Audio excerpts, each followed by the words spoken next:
Tonight, I wanted to continue with the Shiur, which I started on the last Shiur, which is really very important. And that is the sufferings of the Mashiach ben Yosef, right? Which is really a very important idea. And tonight I wanted to go further with it. I already explained a lot in the last Shiur. You know, what it is, the concept of Sovlei Chayloim, those who bear pain and suffering, right, in order to help the Jews expiate their sins and do the tikkun. And they do need, obviously, they need people to take up the slack. And I brought the Medrash about Mashiach ben Yosef and so on, you know. I just wanted to, however, make a comment on something which I think people are aware of, but it's very important to say, every day something seems to go on in America that's newsworthy. I mean, really, you know, it's like every day is shocking. You know, there was a second attempt on Trump, on his life and so on, you know, and it's not going to stop. What does all this mean, really? We've never seen such incredible animosity, visceral hatred of a man. And I've mentioned many times that this is really satanic, because what we are watching and we are really in the midst of that. And you have to just remember that the Messianic process, the first stage of the Messianic process, is the elimination of evil. You see, and that is part of the good, that evil is eliminated. And the part that we really want is the change toward the good, you know, toward that which is, you know, desirable and that which is a blessing, you see. So the first part of that stage one is really the elimination of evil. So what the Rabbi has done lately, anyway, and that's, I mentioned the whole concept of the window closing. He said, look, you know, I don't want people to complain to me. Imagine that, well, you know, why didn't you give us a chance to do good and so on? So Rabbi says, in a certain way, I want to remove all your claims. And what I'm going to do is I'm going to allow you to do whatever you want. I will not interfere with what you want to do, even evil. Because I want the world to see, once and for all, that if I allow mankind to do what it wants to do, this is the evil, which is almost incomprehensible. This is the evil that they will do. And that's really what we're watching. We are watching mankind allowed to do whatever it wants to do. And God will not interfere, basically, or impede that action. Because what he is demonstrating, and I've mentioned other things that, you know, what God gets out of this, but one of the things is to remove the complaint. Well, if you would have let us do what we wanted to do, you know, we would have been good and so on, we would have benefited society and so on. So God says, okay, I will not interfere in whatever you want to do. And this is what's happening. So mankind is able to do, the evil people can do whatever they want, basically, obviously up to a certain point. And God is going to demonstrate, look how far they've come. Look how evil they are. All they're interested is what? Is self-aggrandizement, power, pleasure. That's all they're interested in. And they'll be willing to step on other people, millions of people, in order to do that. So God will once and for all have demonstrated, right, the evil of mankind when it is allowed to do. And if not for the fact that God has interfered over all the centuries with the ability of man to do what he wants to do, finalize his evil, this world would have been destroyed a long time ago. And this is what we see, you know. Give them a break and they will destroy you. And we're not talking about one or two people, you know. We are talking about millions and millions of people that don't care of the suffering of other people, you know, and so on, you know. And that's really what we're looking at. God is removing the claim that mankind will have against him.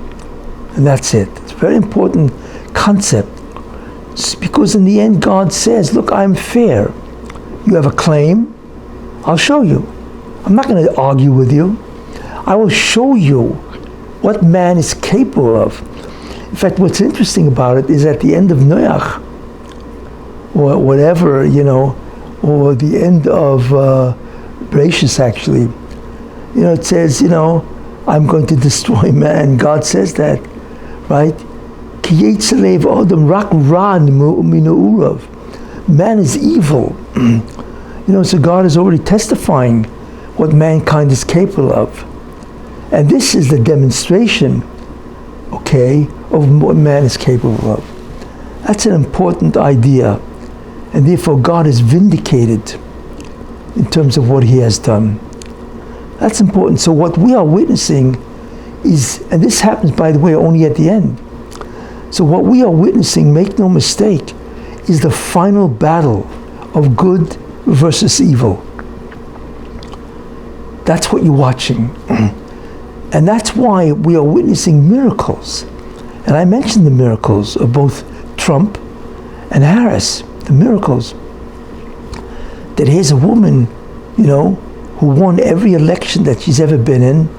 And not only that, she has violated democratic principles by being a candidate without a single vote being cast. This is unheard of in American history. And that's the miracle of Harris and so on. And not only that, everybody knows she's completely disqualified to be president. I mean, it's astounding. But people don't care. The fact that they have caused untold misery. You know, we don't even measure, except if you experience it yourself, what the misery is when you're barely making a living and you have to go into a grocery store, a supermarket, and you take a look at the prices, you know, you can faint because you realize you don't have the money to make it through the week. But 2/3 of America live from paycheck to paycheck. And I heard that 50% of America don't have more than $500 savings. Could you imagine not to have more than $500 savings? If God forbid there was an emergency, they'd be finished. That's where America is at. Yet people are still willing to vote for Harris. You know, so even if you don't care about yourself, what about your neighbor? What about your friend? What about your fellow citizens? Don't you have Rahmanas on them? I'm not even talking about the fentanyl, the sex slavery, you know, the slavery of men and women in Mexico, what's going on down there. We don't even comprehend what is going on down there. Where's the Rahmanas for these people? And so on, you know. So there's an enormous amount of America in pain, right? You know, they may not be collapsing in front of you, but they are in pain because they can't make it. And one of the worst anxieties is that you can't make it. Everybody knows what that is. You see, nobody cares. So we're not talking about 5 or 10,000 people. We're talking about 80 million people or 70 million people or whatever that are willing to vote for a continuation of this unbelievable suffering. And on the other side, God is saving Trump miraculously. And we know there's even a second attempt in his life, which means that there are now going to be many attempts on his life, you see. In any case, you can't even describe the judgment or the din Torah, the judgment that is happening in heaven, because the Satan knows that if Trump wins, he's finished. Because America will radically change for the good. And he knows that he's finished if that's the case. And even in Israel we witness that they are now destroying their enemies and so on. So therefore what you're looking at basically is satanic hatred of Trump. Because the first stage of the Mashiach, the Messiah, is to destroy evil. And then and only then can good now begin to proliferate and dominate. Anyway, that's just a statement of the overall climate or atmosphere of really what's happening in the world today. And of course, it's obvious, as far as I'm concerned, that the good will prevail and evil will be destroyed. And the Messianic process will begin. That will be a turnaround. Anyway, okay. Now, let me just continue. This year should be a merit, should be a blessing and a merit for the health and success of the families of Regina Bas Yosef Ruvain and Yeshaya ben Yisrael, Binyamin Wolf, Ben Tzvi Baruch ben Binyamin Wolf, and the family should only see bracha and blessing and so on. And also I want to dedicate the Shiur to a refuah shlema for Esther Libo Bas Chaya Yafa. She should have a total refuah shlema. Okay. In any case, I had mentioned something the last year, and I want to elaborate on it because it's very pivotal and in many ways very, what's the word for it? Startling. We know, and I want, because this is very important to understand what the Mashiach ben Yosef goes through, but it's not just the Mashiach ben Yosef. It is many people that are subject to this phenomenon. What is it? We know that there's a thing called the Eitz HaChaim, the tree of life, right? And there's the Eitz Hadas Teivara, and there's the tree of life, and then there's a tree of life, the tree of knowledge of good and evil. We know that. What are these trees really? What the Masham is saying, a very, very important idea, that there are two realities that I'm going to place you in. I'm going to place you in one. It is your choice to change the reality of the first into the second. If you do, you will suffer severe consequences, but more important, the avodah, the task that you will be assigned, will change. In either case, there will be olam haba, but it's going to be different. What are the two realities? One reality is the Eitz HaChaim. What does that mean?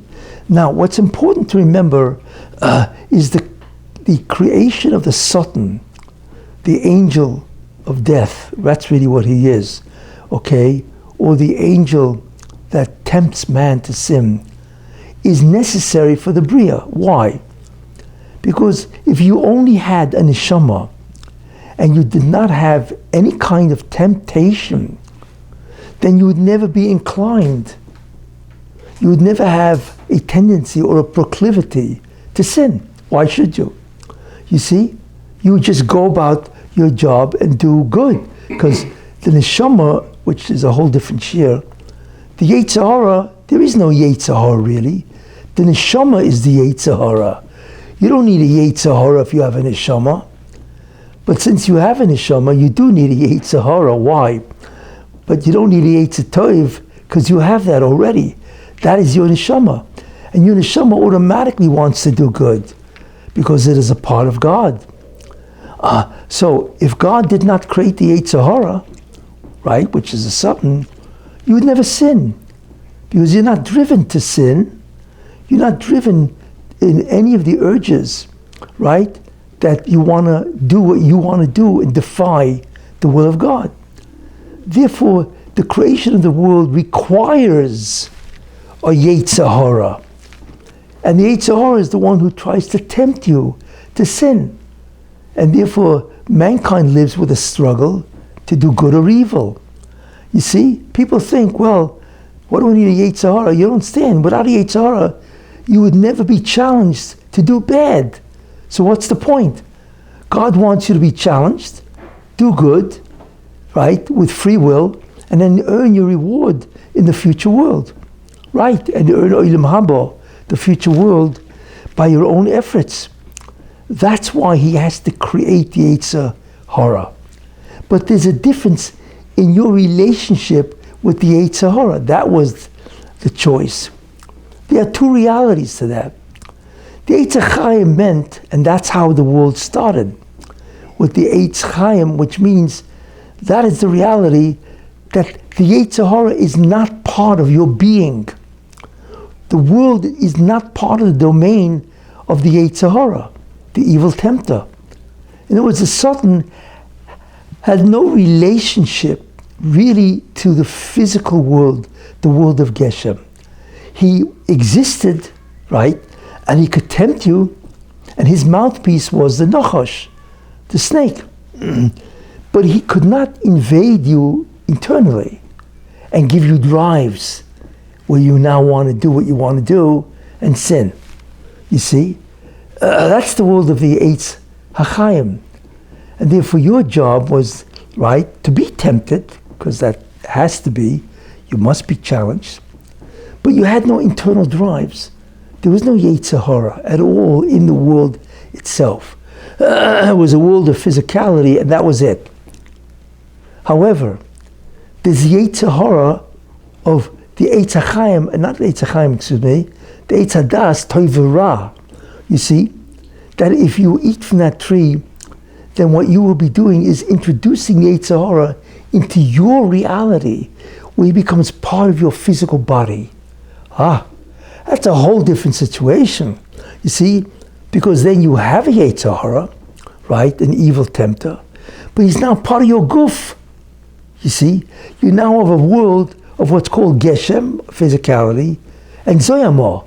Zoyamah is the force or the projection, of the Yetzer Hara into the physical world. You see, that's the second reality. So you still have Yetzer Hara, right? But he's now part of you. So there's certain things that changed. Once he became part of you, he's no longer outside of you trying to tempt you to sin. He's now giving you drives and urges to sin. All the drives and urges that you can imagine to defy God and to sin, to do what you want to do and so on, right? Without taking God into account, that he's the source of your life and the direction and so on, right? He is now part of you. Now, first thing, what happens to the world? Well, the Yetzer Hara is fundamentally an entity that destroys, that decomposes living things, the forces, and also inorganic things. How does it manifest? Because what happened was that since the Yetzer Hara now invades your world, right, you decompose. Ultimately, that is what death is. Death is nothing more than the decomposition of living material. So now all things decompose. You see, the ability of physical matter to decompose is the manifestation of the Yetzer Hara in the physical world.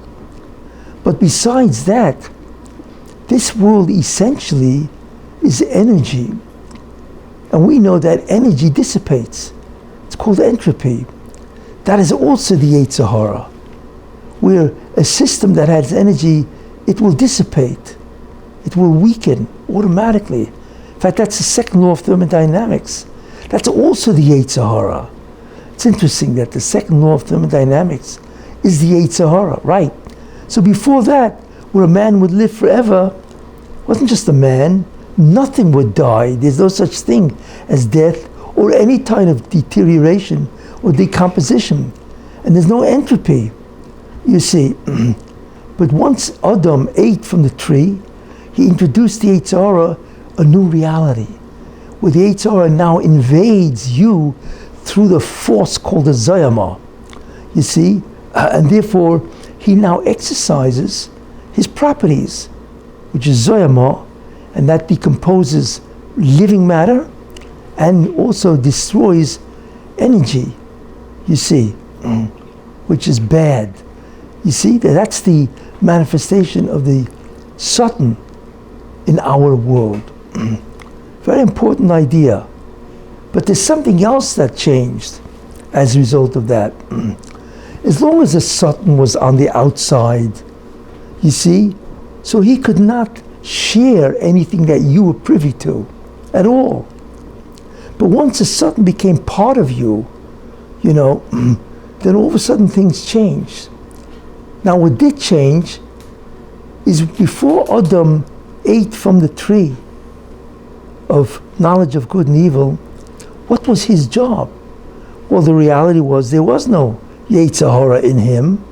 So his job was basically ignore the advice of the Satan, which Chava should have done. She should have ignored the advice, the satanic advice, to defy God by eating from that tree. That's all. But now that the Yetzer Hara has entered your physical body, the avodah, the service, is no longer to ignore the advice, right? Because he's part of you. What you have to do is expel the Satan, right? You got to get rid of him. In other words, you have to kill him.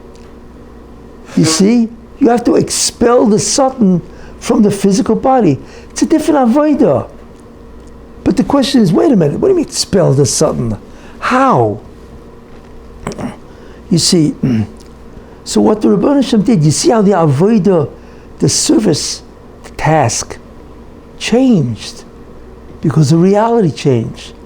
So the Rebbeinu Shem now has to change reality to accommodate that task. What do you do? So until Adam ate from the tree, when the Yetzer Hara was outside the physical universe, or whatever, wherever he was, right? And your job was to ignore him, right? Then each thing lives and continues to exist because God issues forth, and they're the spheres, a divine flow of spiritual energy that creates and maintains the existence of every iota, every molecule, atom, has to be sustained, created and sustained by God from nanosecond to nanosecond, from instant to instant. If God would cease to think about this, everything would instantly evaporate. Instantly. You see, because in order to exist, they have to have a continuous flow of divine or spiritual energy. You see.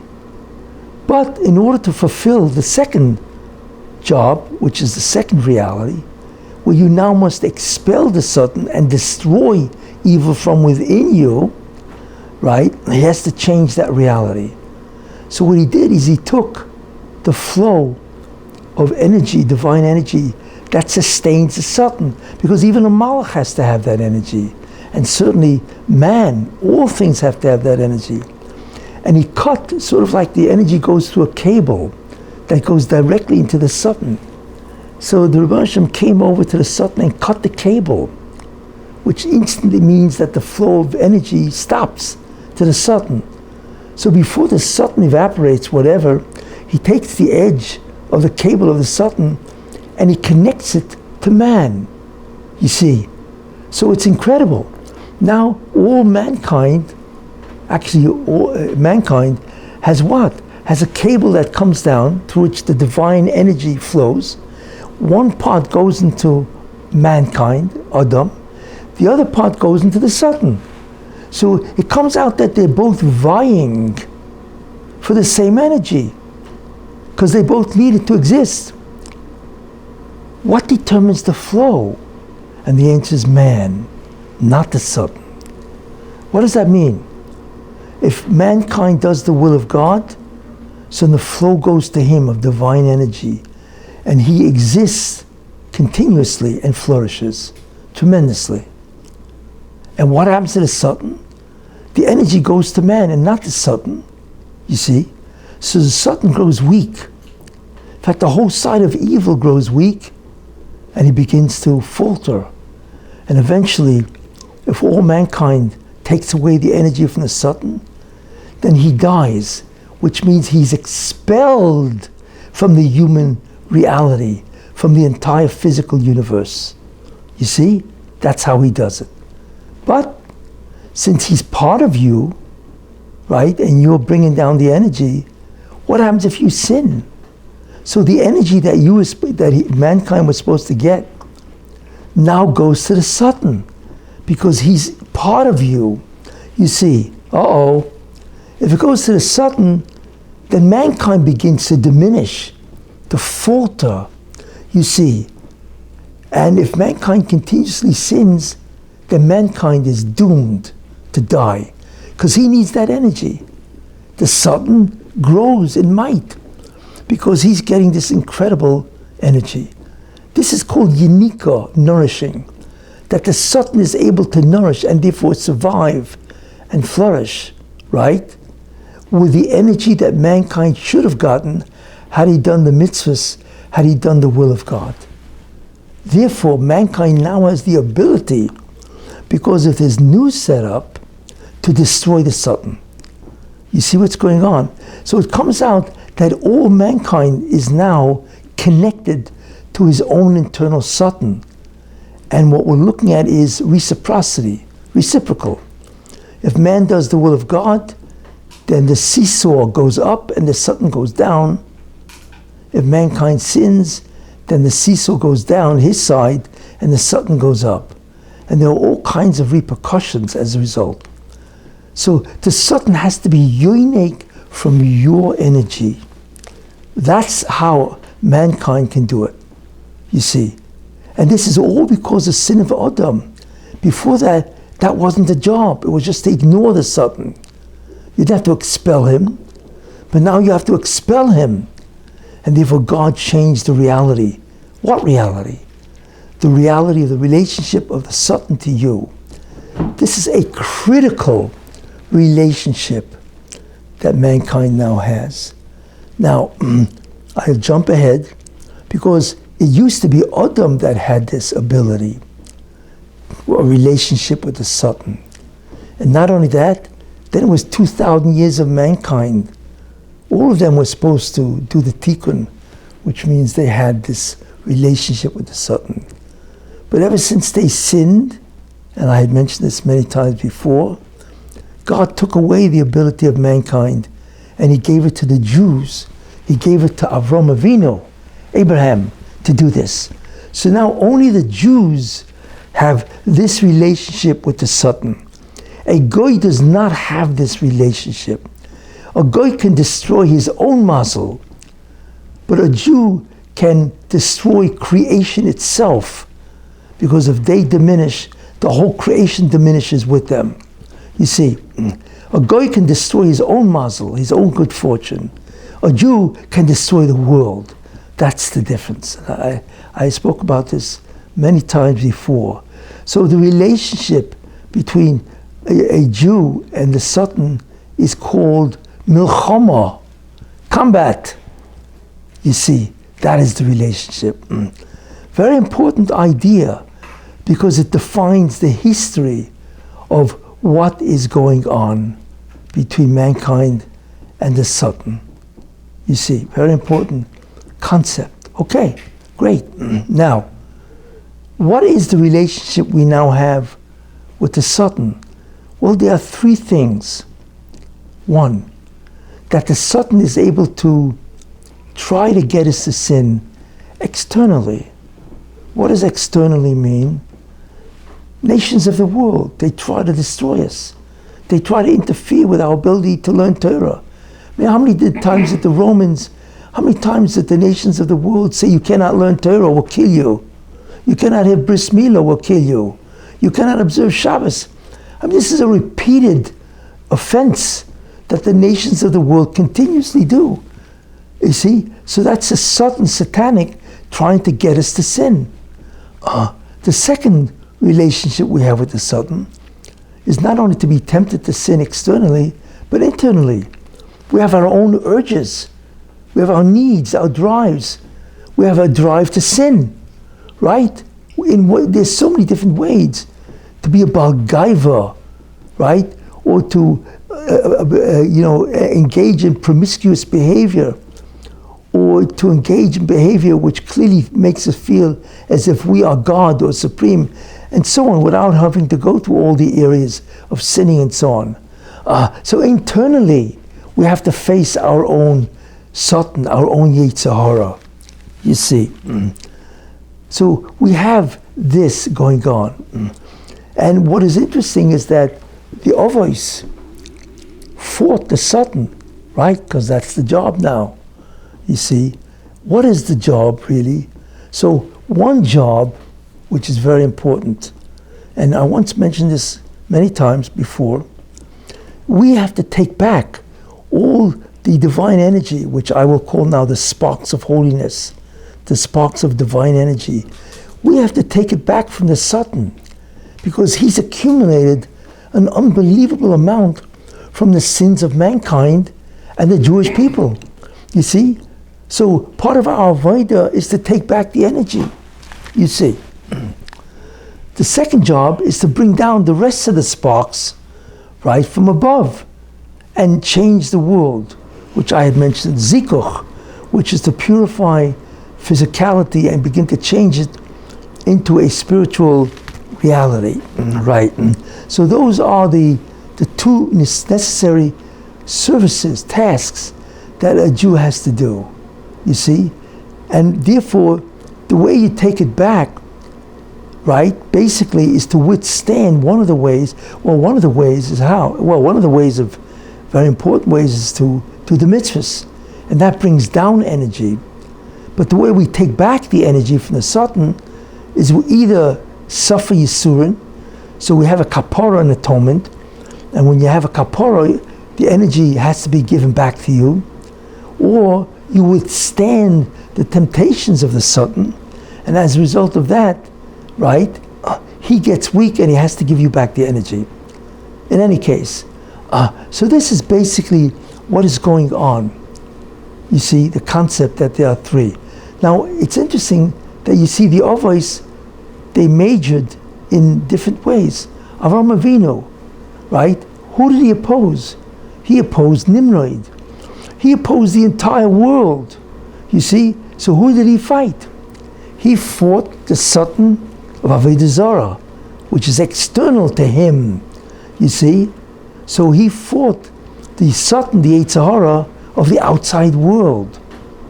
You see, which is the, as I mentioned, the first relationship or level of relationship. Then Yitzchak fought also the Yetzer Hara, but Yitzchak is interesting. Yitzchak did not fight the world, except by Avimelech, but he didn't go around like Avraham Avinu and invite everybody in. He wasn't into the Achnas Ochem that Avraham Avinu. You see, Yitzchak wasn't to what's called self-improvement. He fought his own internal urges and drives. You see, he had a Kovish Ezer Gibor, who is strong, and Yitzchak is part of Gvura. A Kovish as Yitzroi, who subdues, right, his Yetzer Hara. So Yitzchak's specialty was to subdue his own Yetzer Hara internally, not externally. You see, that's why Yitzchak was commanded basically never to leave Eretz Yisrael, but to work on himself. You see? And then you had, of course, the third, or as I will get into, which is basically both, were Yaakov Avinu, whose job was to bring down Kedusha, and therefore he was a Yoshev Holam, a dweller of tents where he learned Torah all day. And Esav, who was an Ish Sodeh, Esav's job was to go into the field and change people. In other words, to defy the Satan and try to bring back people, right, to the will of God. Believe it or not, that's what his job was, to fight the Satan. You see, okay, that's very nice. So we see that the Avos were actually involved in the three different relationships that we have with the Satan after the sin of Adam HaRishon. You see, now, once we understand this, we can now understand Mashiach ben Yosef. Mashiach ben Yosef was very interesting. What did he do? I mentioned the Medrash last time, right? Where he said, where God said that your people will not be able to make it because they have too many sins and they cannot expiate them. There's not enough time in this world to do that. Not everybody, but whatever a sizable proportion. So there's the Mashiach ben Yosef said, I will take on, right, all the suffering needed to take out the sparks of holiness from the Satan, which is the task of the Jews, you see, and therefore to do the tikkun that they should have done. And if I take on their suffering, I mentioned, that I can expiate for these people that would not get the future world. Fine. But you know what Mashiach ben Yosef really did? He created a new form. What did I say? A new form of relationship with the Satan. And that is the klipa itself. What does that mean? That means he said the following. My relationship with the Satan, and therefore to take back the Satan, where is the arena of the war? Well, it's either external, like I said, right? Or it's internal, right? That's like saying, okay, he's either external, where I live in a city and I'm being attacked by an army of another city, another country. That's external. Or I live in a neighborhood, and guess what? The Satan lives in a house right next to mine, but it doesn't live in my house, you see? So what the Mashiach ben Yosef said is the relationship that I will now have with the Satan, because that's the way I can do it in a shorter amount of time, is the Satan is moving into my house. What is that? That means the Mashiach ben Yosef is now going into or living together with in the same apartment as the Satan himself. You see, that's called he entered the klipa itself. He didn't have that before. Well, the neshama of the Mashiach ben Yosef enters the klipa itself and fights the Satan within his own boundaries. Do you have any idea what that is? What does that mean? That means he now becomes subject to the temptations because his shirish is connected, his root soul is connected to the root soul of the Satan. That means his drive becomes super. Right? He's no longer an average person, Well, the Satan lives a couple of houses down. Okay, he's trying to tempt me to sin. But wait a minute, the guy moved into my house. Wow, you know what that did to my drives? It made it unbelievably difficult to survive. Because I now have a super Satan. That's called entering the klipa itself. That's what the Mashiach ben Yosef apparently did. And therefore, when he resists the Satan, he can draw out an enormous amount of sparks because his root is connected to the root of the Satan. Now, we don't even know what that means. What does it mean to be subject to the urges and drives of the Satan himself? You see, we don't know. You see, that's what the Mashiach ben Yosef did. And that automatically increases exponentially the sufferings of the Mashiach ben Yosef. And therefore, he is subject to tremendous chet and tumah. Right. All of a sudden, his world changes. Because now the Satan has a whole different access to him that he has with the normal people. And we will see that. Now, where do we see this? Well, let's take a look. We will see now, why is it that many events that are connected with the Messianic process all seem to have the appearance of sin? Let's take a look. Cain, right? Why was there Cain and Hevel? Same idea. You see, Hevel was in the job, in a certain sense, he was toiv. So his job was more like the Eitz HaChaim, you see, which is more Mashiach ben David. But Cain's job was, right, that's Hevel. Cain's job was Mashiach ben Yosef. In fact, the Rabbi Shem says that, La Pesach Chatos Roivetz, sin, right, stands at your door. What does that mean? It stands at your door. Right? And then he says, you can dominate over it. You could win. What is the Rabbi Shem saying? That you have a phenomenal Yetzer Hara. You see, this whole concept of being subject to the Satan himself in an abnormal way is now being given to a host of people, you see, to help. And Cain is in the parsha of Mashiach ben Yosef. And therefore the Rebbe says that sin couches at your door. He's right at your entrance. What does that mean? Is he outside? No, he's inside. But thank God he's only at the entrance. He's not in the Satan. The Pesach Chatas Revetz is a Satan. So the Rebbe says, by the way, sin is inside you, right? In a super way. You see, not totally, thank God. It's surface. But even if it's surface, it's in the klipa, as they say. You see, that was Cain's nisayon. Unfortunately, he failed. You see? And the Rebbe is already warning him. Chatos is sin. That's where the Satan is, you see? Then we come to what? We come to light, right? What is light about? Okay, he runs away from Sodom, right? And the Malik destroys Sodom and Amorah and so on, right?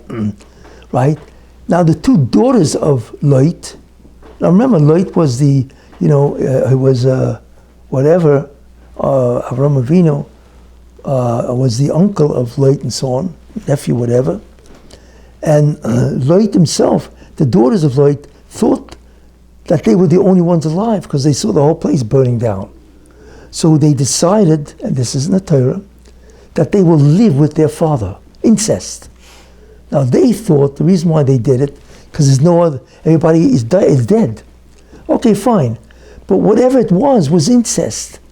So even if they had a reason to legitimatize the incest, that's what it was. So the Torah says they got him drunk. One daughter lived with him one night, another daughter lived with him the second night. Whatever it was, excuse me, why was this necessary? Because the Rebbe because from these two daughters came two nations, Ammon and Moav. You see? And what was the importance of Ammon and Moav? Right? From Moav came Rus, the mother of the Mashiach, and from Ammon came Naamah, who married Shlomo, who's also the mother of the Messianic figures. Because the Rosh wanted to slip down the neshamas of Rus and Naamah with the appearance of Chet. You see? Because the Rosh is now involved in all this kind of, the appearance of sin. But it's interesting, it's not only to use sin and tumah as a way of a part of the Messianic process, but he also does it to fool the Satan. Where the Satan says, well, nothing good can come out of these guys, right? And meanwhile, the Rebbe Shem slipped down the neshama of Rus and Naamah, you see. But they're not the only ones. I mentioned who, right? Yaakov and Esav. And here's where you see what Mashiach ben Yosef did. Yaakov, in the uterus of Rivka, he wanted to come out and jump out to worship in the synagogue, in a shul, right? Esav wanted to worship an Avodah Zarah, which is, when you think about it, really incredible, right? But wait a minute, how can an embryo want to jump out to worship Avodah Zarah? Because you are now looking at somebody's neshama who is in the klipa, who is now connected root to the Satan, right? Therefore, we now see Esav clearly as a person that is now, in a certain sense, wedded to the Satan, where they live in the same apartment. You see? So he had what's called a super Yetzer Hara. And I spoke about this, that Esav still could have beat the Satan. And I mentioned the whole concept of kibbutz, whatever, without going through the whole thing again, and so on. But that's where you begin to see the real concept of being tied root to root with a satanic figure. You see, that's what Mashiach ben Yosef. Now, Esav was in that parsha of Mashiach ben Yosef, right? His job was to resist the incredible temptations of the Satan, which is demonstrated by him as an embryo wanting to worship idols. That was his tendency. That shows his proclivities, his possibilities and so on, right? He was connected, like the Ramchal says, the shirish of Esav as an Ov was connected to the shirish of the Satan as the chief of evil, to destroy the Satan, to withstand the temptations in the world, and to be able to subdue him and take back all the sparks. See, Esav is the proof of the whole concept of a new relationship with the Satan. You see, where you now live in the guy's, or rather he lives in your house, but root to root, you see. So that's the beginning. Then we find, this continues. Now I mentioned also, okay, Esav failed. He became a Rasha, we know, at 15 years old. So Yaakov Avinu had to take over the job, right? Okay, so therefore Yaakov now had to go to Lavan, the house of Lavan, right? He could not learn Torah anymore. He had to go to the house of Lavan to again fight the Satan at a root cause, you see. But where do you really find that? You find it by the fight with the Malach, right? He remains behind to get some kalim, that he left behind. And all of a sudden he sees this lonely guy, and that lonely guy or that individual fights him.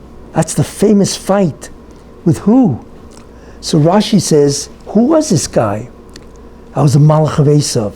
Who is the Satan? So it comes out, here's where Yaakov now has super urges to sin. Right. You see?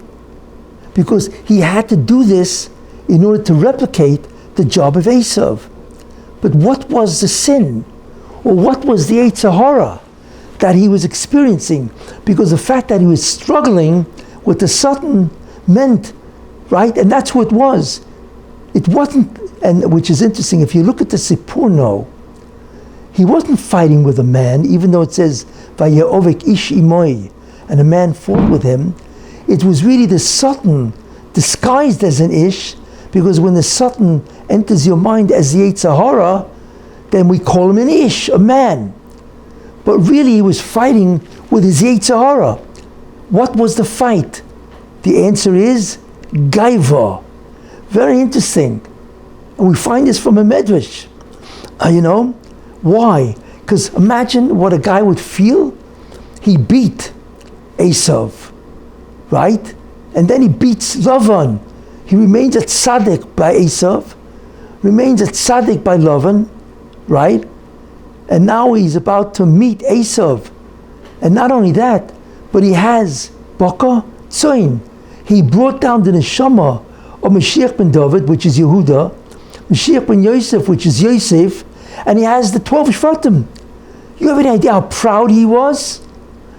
He basically set up the whole structure of the Bria, the future of the entire Bria of the 12 Shvatim to do the Tikkun, and the neshama of Mashiach ben David, and the neshama of the Mashiach ben Yosef.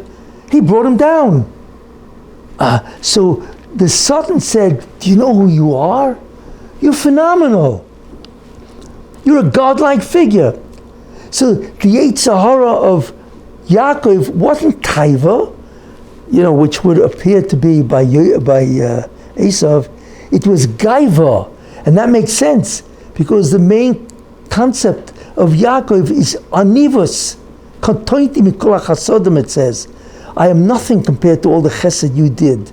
Right? His major tzidkus was his Anivus. So his now Yetzer Hara, after all these accomplishments, now became Gaiva. Unbelievable. But not just Gaiva. Wow, I'm phenomenal. right? I'm godlike. That's how bad it was. And it was super, you see? And that's what the Satan wanted to do. It was to get him to sin with gaiva, but not taiva, because he doesn't have that yetzer of taiva. You see? Where do you see this? It's incredible. Did Yaakov win? Mostly, but not totally. He did emphasize a certain amount of gaiva. How do we know this? The Medrash. Because when he left the man on the other side of the river, whatever, right? And then he went back to his, after he met Yosef and all that, it says that he went and he built a mizbeach, and he calls it Kael, God, the God of Israel, Elokei Yisrael. So the Medrash says, well, who's this Kael? It just said he built a mizbeach dedicated to Elokei Yisrael, the God of Israel. Who's Kael? So the Kael is Yaakov himself. He referred to himself as a god. That's how, for that minute of haughtiness, we don't know. It's hard. We can't say Yaakov was a Baal Gaiva. Of course not. So we don't really understand what that means.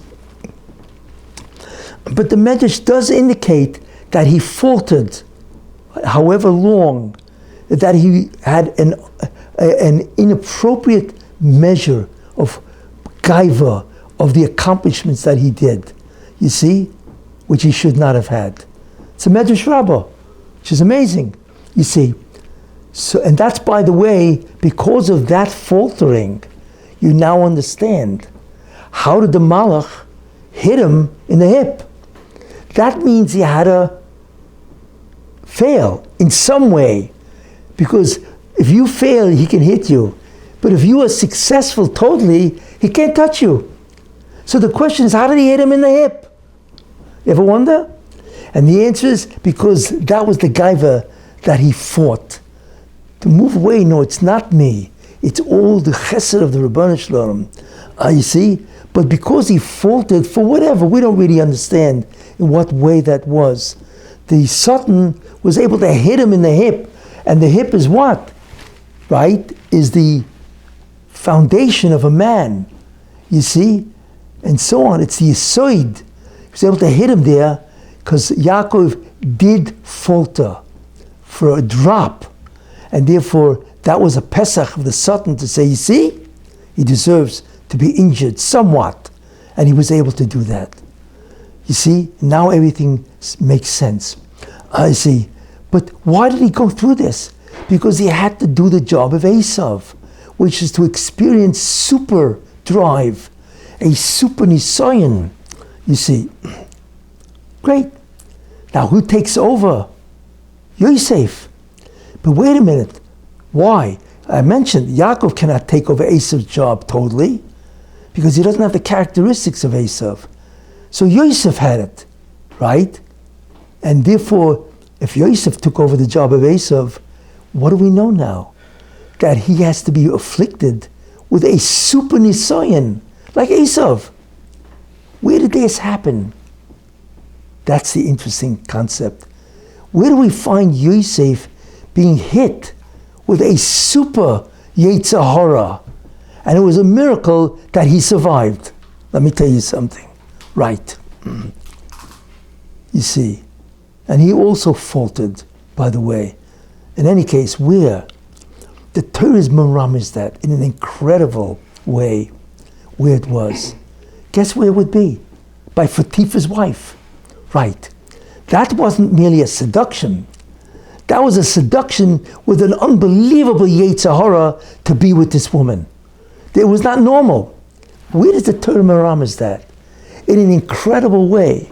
Here's what it says by Fifs' wife when she came to Yosef and said, please be with me. Right? What do you mean? I can't do that. You're a man's wife and so on. Right? So the Torah, how does it describe it? It's incredible. It says like this. Vayovei habayso lasis melachtoi. And Yosef, who's the manager of Fifs' house, right? He went to the house to do his job. So apisoid, to do what job? To do the job of Esav. Because guess what's going to happen? You are now going to be afflicted with a super taiva. The Torah is warning us, beremez, what's about to happen. And therefore, look what it says. And it says, okay, so he goes into the house, and then it says, v'ein ish, and there was no man, me anshe habayis, from the household, shom baboyis. There was nobody there. But wait a minute, what do you mean there was no man of the household there? Right? It should just said, right, and there's no man there in the house. What do you mean there was no man of the household? Who cares? It should just said, ve'ein ish, shom baboyis.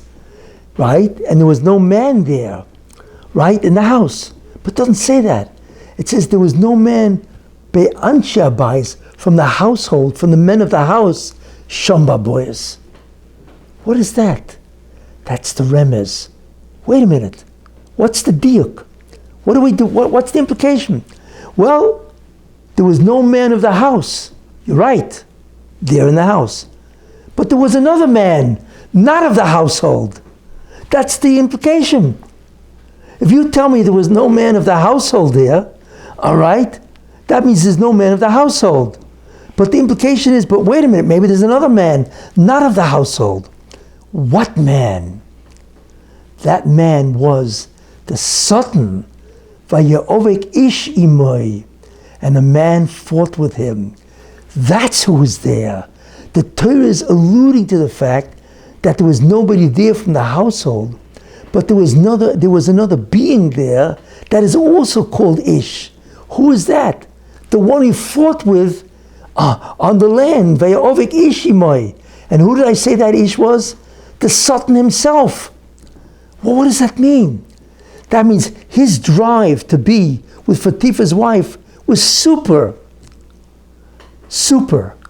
That's what it was, abnormal. Because he had to experience, like I said, what does it mean to be in the klipa? Because that's what Yosef was. You see? And he had this unbelievable drive. We don't even understand what that means, you know.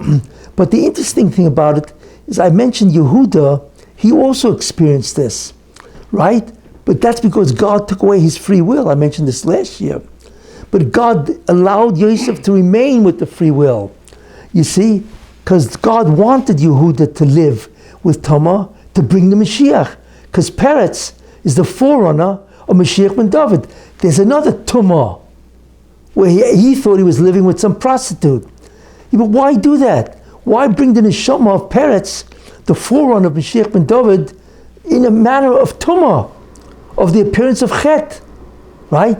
Because the Messianic neshama has to come down, right, through Tumah, you see, because that is its relationship being in the klipa.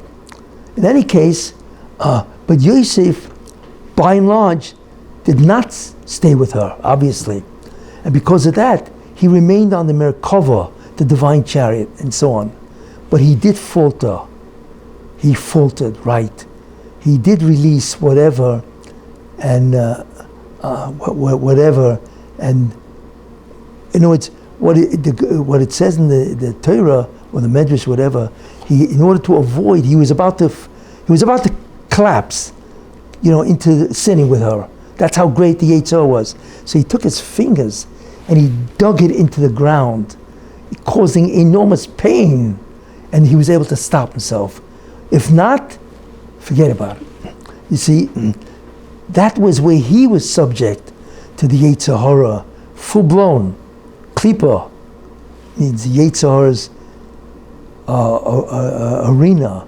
You see, when you think it's raining, but Yosef is the neshama of Mashiach ben Yosef. Can you imagine Mashiach ben Yosef going through this? Right.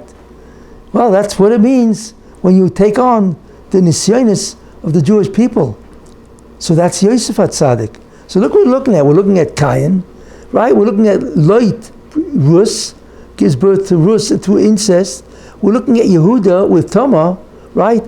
We're looking at Yaakov, right? We're looking at Esav. We're looking at Yosef. Hey, 6 stories. All of them have the appearance of Tumah and Chet. You see, isn't that amazing? And all of them are tied to the Mashiach. It's amazing. Who's next?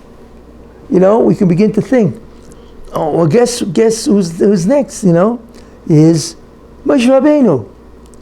Why? Egypt is known as a place, Shtufei Zima. Egypt was an unbelievable promiscuous place, right? Well, as it is, the climate meant that you walked around with much less clothing than most people, because Egypt is basically desert, you see? Not only that, Egypt was a promiscuous place. It was Moli Zima. That's what Chazal say. Now, Moshe Rabbeinu, where was he born? He was born basically in Paro's palace. In fact, he grew up in Paro's palace, right? Could you imagine walking around Paro's palace? How they're dressed, what their values are, the Avodah Zarah, and he's got to maintain himself? You have an idea how difficult that is? He's not with Amram and Yocheved, learning Torah and doing mitzvahs. He is with Paroi and his entourage and his palace. So he's got to survive all that tumah, zima, you see, taiva, living there. And then he has to run away. And for 26 years, not 26, 54 years, he ran away when he was 26, right? Until he got to the Sneh, or until he got to, Yisrael and so on. He had no Jews. So he's alone and becomes whatever, the king of Ethiopia, the general of Ethiopia. What do you think these people are tzaddikim? They're all tumah, all values. It's all promiscuous, everything. And he's got to be in that society. Who's going to last in that society? You see? So it's all filled with chet and tumah and so on. Why? Because Moshe Rabbeinu is Mashiach ben Yosef.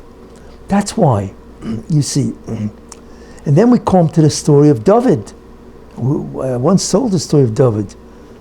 What the story was really, because there was a big question.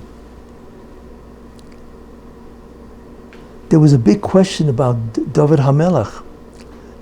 Who is this guy? Why? Because there was a question, are you allowed to marry a Moav? No, because it says Moavi cannot come into the congregation of God. What about a woman Moaviyah? So they had to settle that, because it says Moav, Moavi, and so not Moavis. Anyway, so what's his name, Yishai said to himself, am I allowed, my mother is Rus, she's a Moaviyah. I don't know if Boaz was allowed to marry my great-grandmother, right? If that's the case, that means I am not allowed to marry a Jewess. So therefore he separated, because he didn't know that answer, right? He separated from his wife, you see?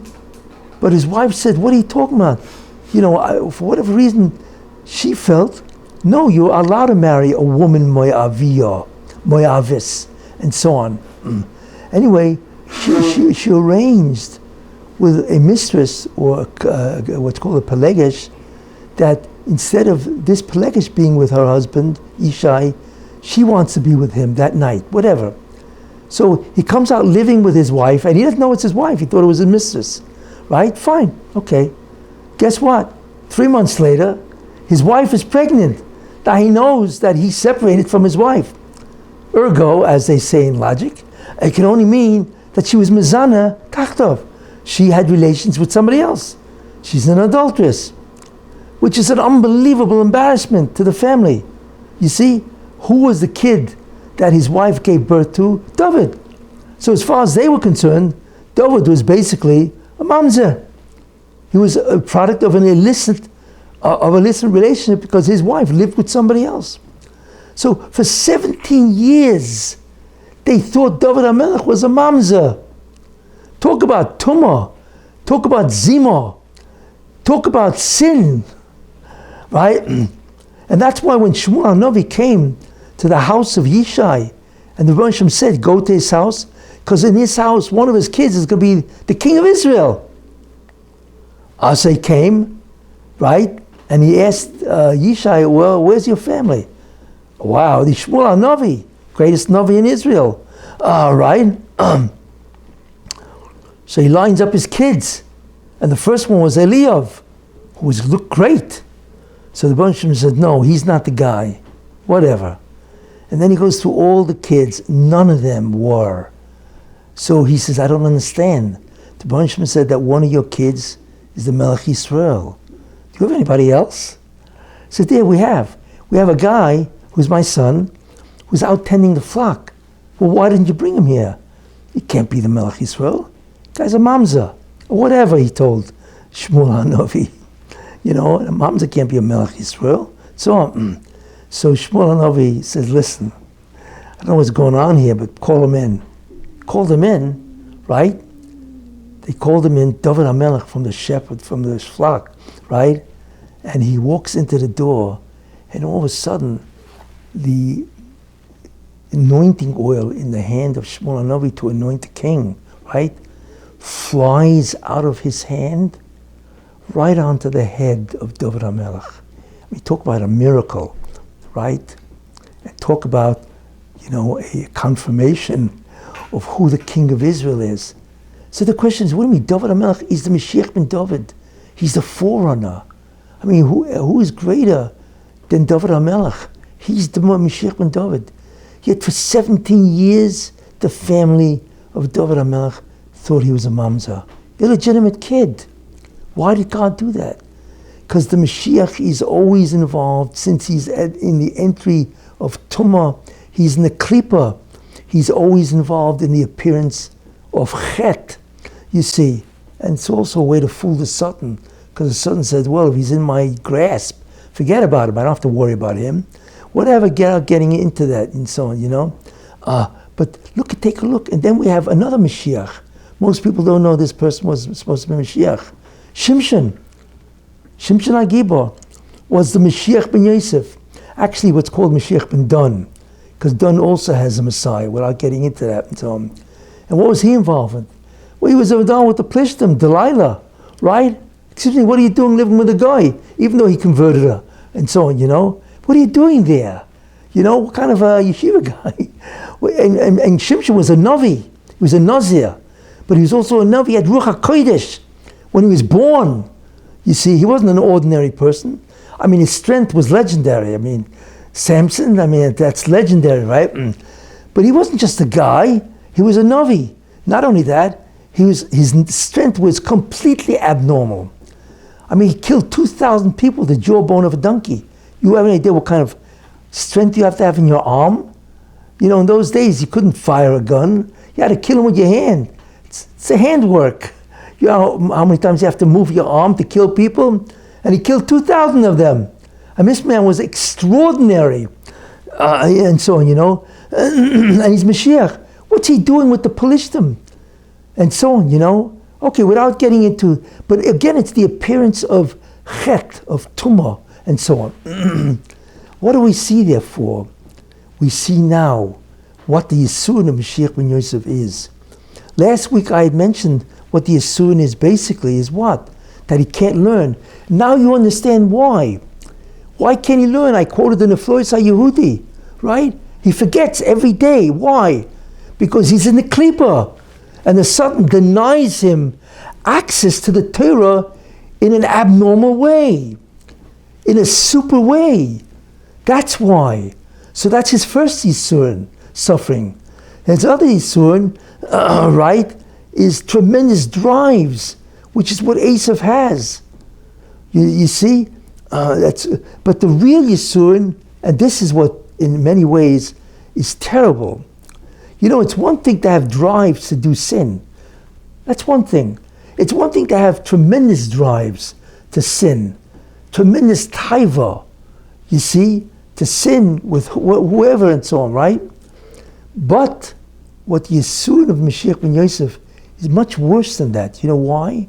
Because not only does he have an abnormal drive to sin, he has an abnormal drive to be a kodesh. That's the killer. Could you imagine, like I said, a person that has the neshama of an unbelievable kodesh, holy man, and he has the neshama of an unbelievable Baltaiva or Russia. How do you exist in the same body? You have an idea what kind of challenge that is? What kind of a conflict that is? To be subject to the drives and the Yetzer Hara in the klipa of both. The kedusha is mamish akin to an unbelievable tzaddik. The dvekus, the drive to be a tzaddik, and then the drive to commit sins. And he's got to go through this. Right. That's the Yisurin of the Mashiach ben Yosef. And now you understand what it means. You see, there's a very important pasuk in Eov. It says, Umiyitein toho mitame. Who can give tahara, purity, from tumah? Who's the only one? How can you extract purity from tumah, from defilement? Only God can do that. You see, that's exactly refers to the Mashiach ben Yosef. He takes tahara because he's in the klipa. So even though he's in tumah, but he can come out being toho. And now you understand one of the secrets of the Parah Adumah. The Parah Adumah is who? It's a parah, which is a symbol of Yosef. But it's not Duma, it's red. And what do we know about the Parah Adumah? Nobody understands how it works. Because if you sprinkle the Parah Adumah on somebody who has a defilement of a dead body, he becomes toho. But the one who's sprinkled becomes tameh. How can that be? How can the very same process be metame and mitar at the same instant? You see? And the answer is because that's tahara coming from tumah. Who is the Parah Adumah? The Parah Adumah is Mashiach ben Yosef, and he's red. He's tumah. Yet from him you can become toho.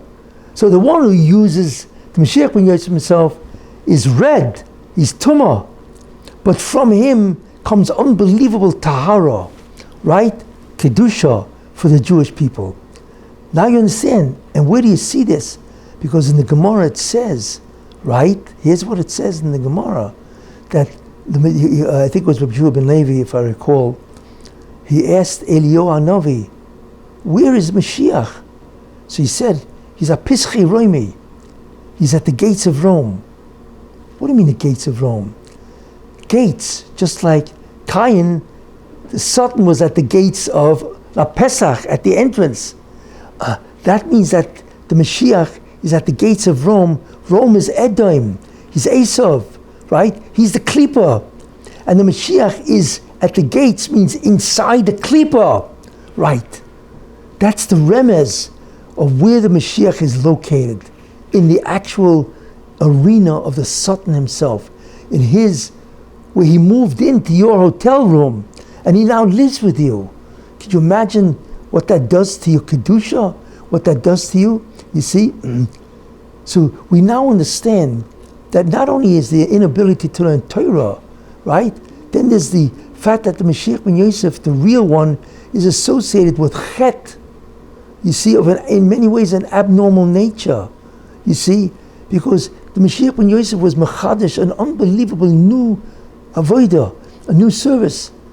That it's not enough to be subject, to be today together with, I live in one house and the Sultan lives in another house. That's where we and the Sultan live together, where the Sultan has now become internal to the universe. That's one thing, and I mentioned what that means. But to go into the house of the Sultan, my soul is connected to his soul, that's a different type of avodah. It's called, the avodah in Tocha Klipa, you see, and so on. But one of the incredible ideas which originated with that Mashiach ben Yosef is, and God said that because he knew Mashiach ben Yosef is not going to survive. Not when you are connected like that. Yosef didn't survive. Yosef almost fell. Yaakov fell. And Yosef did, and Yosef fell. In the end, they fall, because do we have any idea what it means to have an abnormal drive? No, we don't. So what does the Rebbe Shem say? And it's necessary. I will go into the klipa with you. And that's Shchinta B'Galusa. You see. Why? Because the Rebbe Shem has to be together with the neshama of Mashiach ben Yosef, or he won't be able to survive. You see. And that's a new concept called Shchinta B'Galusa. The Shechina, the divine presence, is in the klipa, bigolusa, which is golus. You see, what does that mean? Of course, God is not contaminated at all. But what it means is that God gave the Satan the permission to dampen his energy, the divine Shekhinah energy, right? That the Satan can block the energy of the divine presence. That has tremendous repercussions. And that satisfies judgment. You see? So of course the Rebbe could wipe out the whole Bria in a nanosecond, right? But he did this because to help the Mashiach himself. And by the way, in a certain way, once the Shekhinah goes into the klipa, into the territory of the Satan, you see, and the Rebbe Shem Tov, the Shekhinah does it voluntarily, and then segments of Klal Yisrael are also in there. Tzaddikim are in the klipa. That's a whole other understanding and so on and so forth. But we now understand what Mashiach ben Yosef asked for. He introduced a whole different methodology.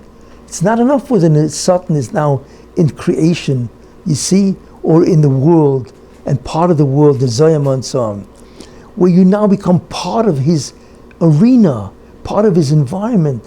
You're in his house, you see, because if you resist and you fight, then you draw out so much more energy, and that will ultimately allow the Jews. And besides that, the suffering that you have to go through to survive in that environment, right, will atone for the Jewish people. So now we have a begin to understand, you see, but the truth is what will happen as a result. And I have to tell you this, even though it's a little late, but I don't want to skip this. What will happen in the end? Okay, Sefer Yeshaya, Perek Nun Beis, 52, right? Pasuk Yud Dalet. Listen to this, and I'm going to read it in English, okay? And so on. But look it up. Behold, this is Yeshaya Novi. Okay, behold, my servant will succeed. Who is my servant? Who is the servant? So the are Meforshim that he will succeed. Who? Yeshaya is now talking about the redemption. He'll succeed, my servant. Who's God's servant?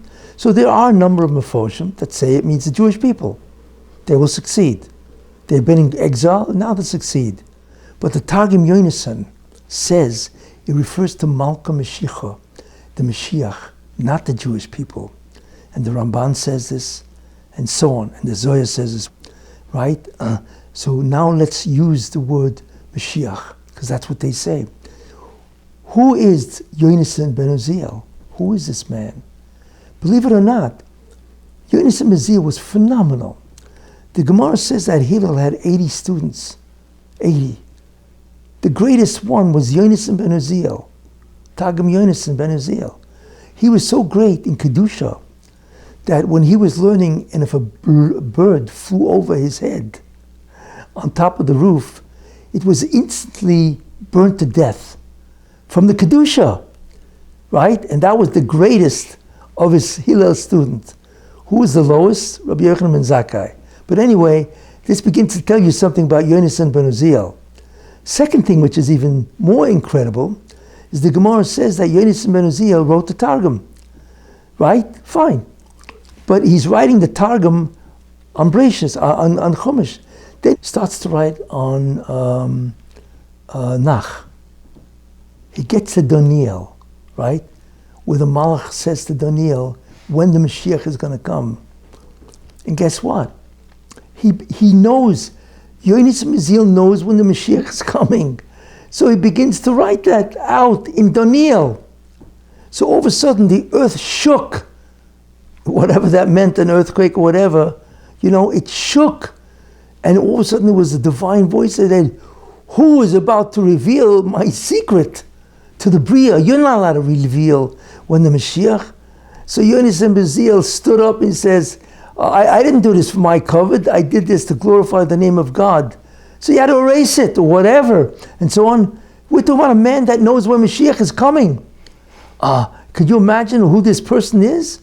And so on, the holiness of this person, right? So he says this refers to the Mashiach. You see? So we're talking about a person that knows very well what is going on here, and so on. In any case, that's what it says, that someday he will grow. What does that mean, he will grow? That means he's been subjected to terrible afflictions, and therefore he will finally succeed. That'll begin to tell you what's happened before. And I once said what this means, that the Mashiach ben Yosef himself, he will be exalted. So the Medrash asks, what does exalted mean? From who? He will be more exalted than Avram Avinu. He will be greater than Avram Avinu. Then the next thing, and he will become high, right? He will be greater than Moshe Rabbeinu. This is Mashiach ben Yosef, by the way. And exceedingly lofty, he will be greater than the Malachim. Wow, boy did he journey far, and so on. In other words, he comes from within the Klippa, being subjected to such horrible suffering, right? Abnormal suffering, but this is what he ends up with. You see, in fact, what is interesting, without going into Pratim, is that there's a Medrash, Yalkut Shimoni, that says that the Avos, Moshe Rabbeinu, Aaron HaKohen, Shmuel HaNavi, all of them come to the Mashiach ben Ephraim, he calls, that's Mashiach ben Yosef, and they say to him, you are greater than us, because you were sovel, unbelievable Yisurin, by being in the Klippa, by being in the house of the Sultan. And I mentioned what the challenges are. Greater than us.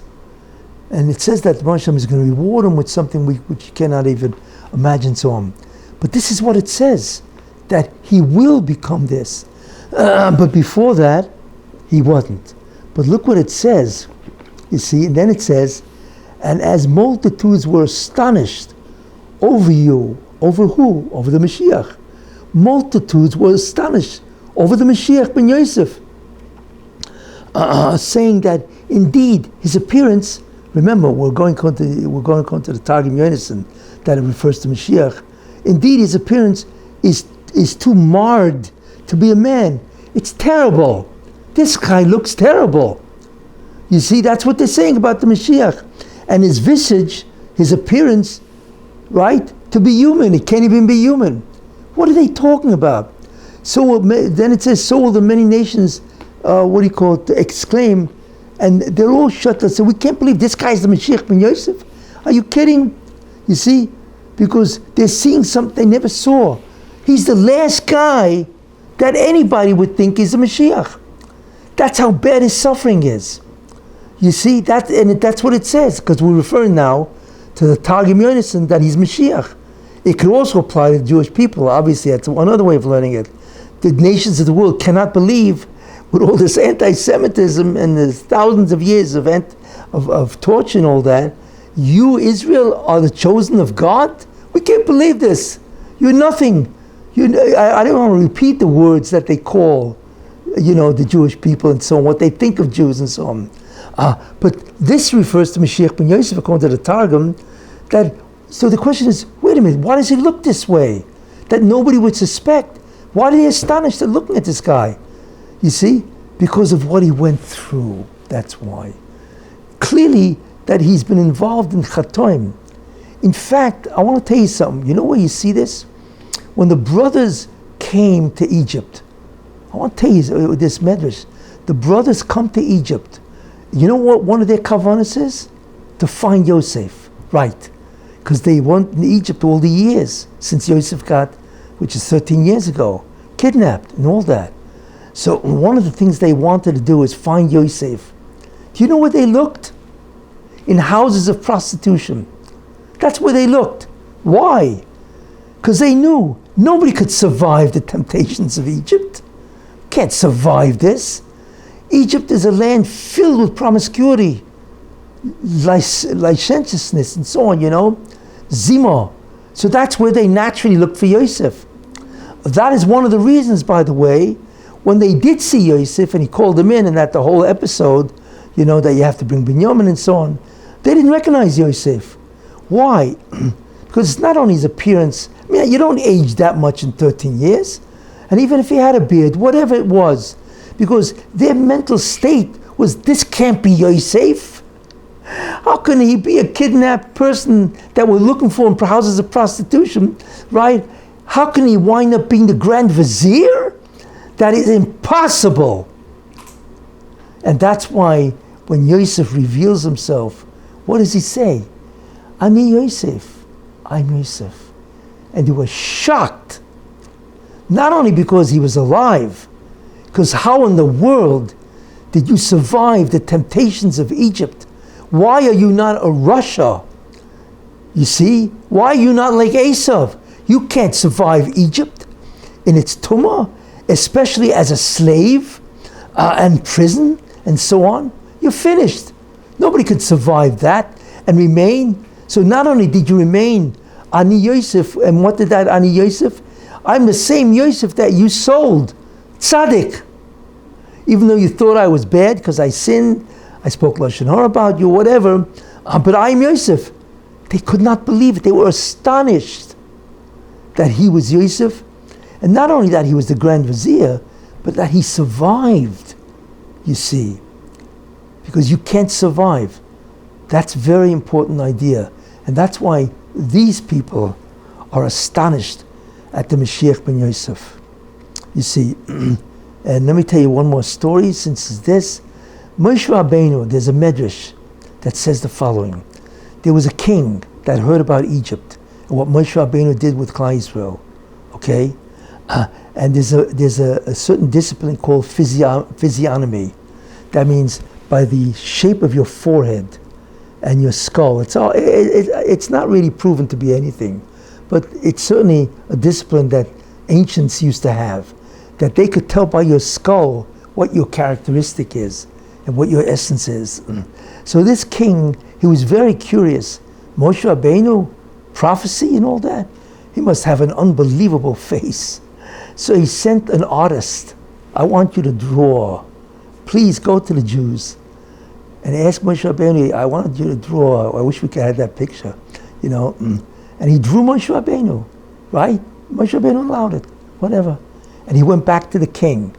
So these guys who know physiognomy, whatever it's called, and so on, they studied the picture. They said it's impossible to be Moshe Rabbeinu. Why? Because the face of this person is incredibly evil. Not only is it evil, terrible midas, terrible characteristics. And that can't be Moshe Rabbeinu. So the king said to the artist, don't do this again. Go back and draw his picture. He did, you see. But he took a look at Moshe Rabbeinu. And he said, Moshe Rabbeinu said, what are you doing this again for? He says, because they don't believe this is your picture. Because this is the picture of an evil person based on your shape of your forehead and all that. So Moshe Rabbeinu told him an incredible thing. And we begin to understand what it means to be in the Klippa.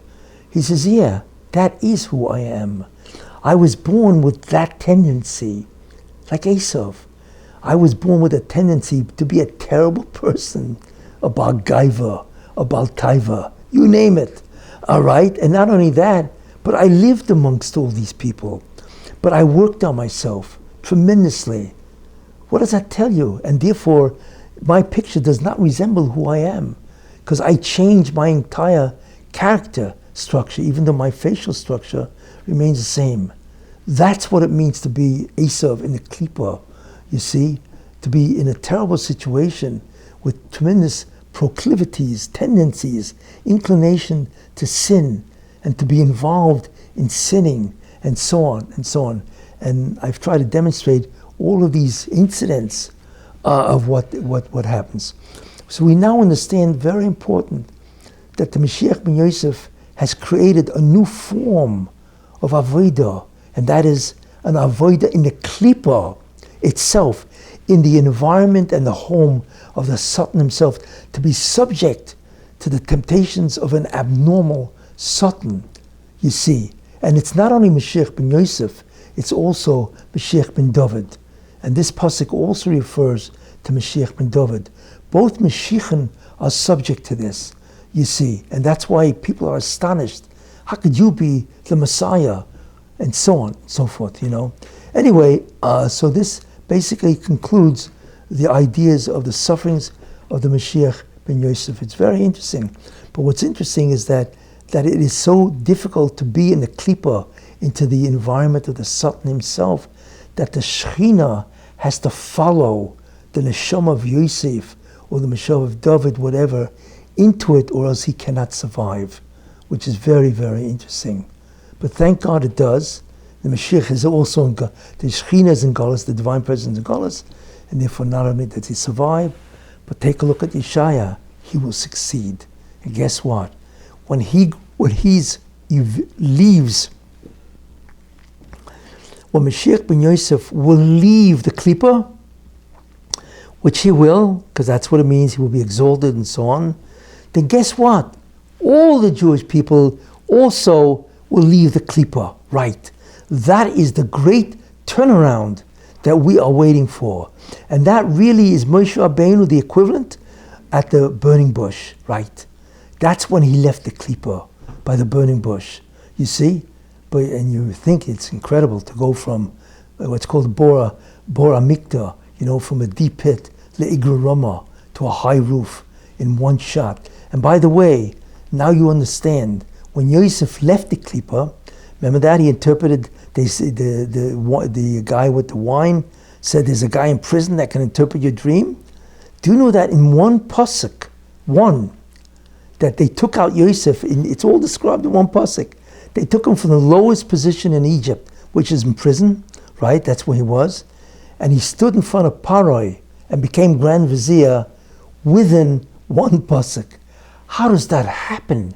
Because you should know, that tells us that when the Mashiach ben Yosef does leave this environment, terrible, right?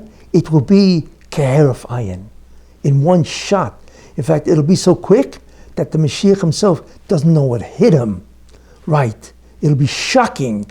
Can you imagine Yosef, he's in prison, and the next 2 hours, he's standing in front of Pharaoh, the greatest person in Egypt, and then he's made the Grand Vizier, second only to Pharaoh. Only God can do that. There is nothing in creation that can replicate that miracle. So, let's hope it happens certainly this year. Thank you.